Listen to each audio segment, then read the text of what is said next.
আসসালামু আলাইকুম। Automobile technology Bangla video সিরিজে আপনাকে স্বাগতম। হাজারো পার্টসের সমন্বয়ে গঠিত হয় একটি অটোমোটিভ ভেহিকেল। একটি গাড়ির প্রত্যেকটি পার্ট আলাদা আলাদাভাবে কাজ করে গাড়িকে সচল রাখে। কোন পার্ট কী কাজ করে, ড্যামেজ হলে কী ধরনের সিমটম দেখা দেয়, এর ফলে কী কী রিস্ক থাকতে পারে, এরূপ গুরুত্বপূর্ণ বিষয় নিয়ে আলোচনা করা হয়ে থাকে এই ভিডিও সিরিজে। Fuel filter.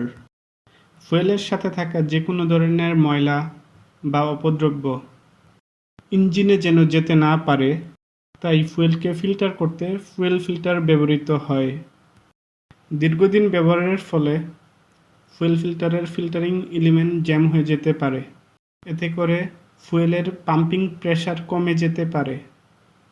ফুয়েল প্রেসার কমে গেলে সঠিক মাত্রায় ফুয়েল ইনজেক্ট করতে পারে না। এয়ার ফুয়েলের লিন মিক্সার হয়। এ কারণে ইঞ্জিন পর্যাপ্ত শক্তি উৎপাদন করতে পারে না, যার ফলে ইঞ্জিন নক করা, প্রপারলি অ্যাসেলারেশন না নেওয়া, এরূপ বিভিন্ন রকমের সমস্যা দেখা দেয়। তাই ইঞ্জিনের পারফরম্যান্স ঠিক রাখতে হলে নির্দিষ্ট সময় পর পর ফুয়েল ফিল্টার পরিবর্তন করে নিতে হবে।